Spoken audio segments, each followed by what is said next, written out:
God is doing all this stuff despite our choices, that everything is going to happen in spite of our choices. And if that's the case, well, then who cares how you live?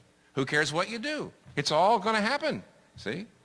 You know, I'm a Christian, so now, you know, it doesn't really matter. I don't have to do anything because he's going to keep me loving him. And everything's working out according to his plan. Well, then it doesn't really matter. So what happens to free will and what happens to personal responsibility? That's a good question. And in modern, when I said this is a Western issue in particular, we're reminded of that this last week in the Science Times, New York Times. On Tuesday, there was a big article, and the name of it was The Power of Free Will. Now you have it, now you don't. And it was a kind of survey of the current debate right now about whether we have free will or not. And the consensus of most of the scientists and the people in the article was we don't. Now, what's intriguing for a person of my age is it's interesting that in the last, now the real question is, do we have free will or are we determined by our evolutionary biology? That's the issue now.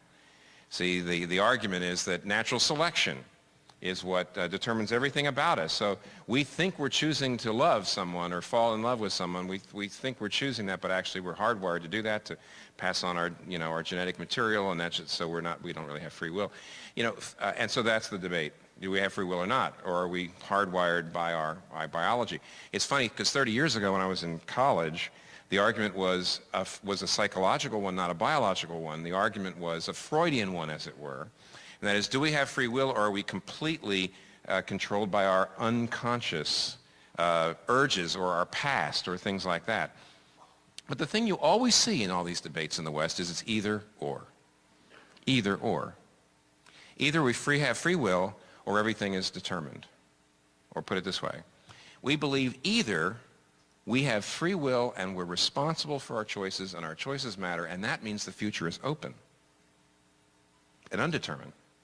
Either we have free will and the future is open and undetermined, or something has set and fixed the future and then our choices don't matter. See, it's either or.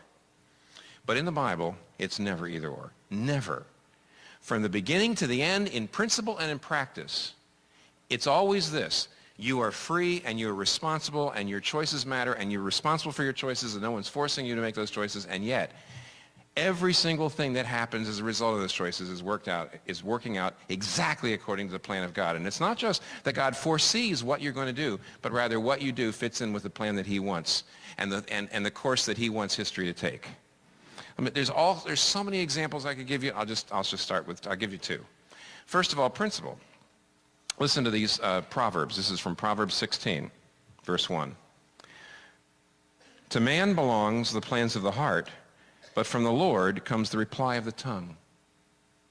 And verse 9, the heart of man plans his way, but it is the Lord who establishes his steps. Hear that?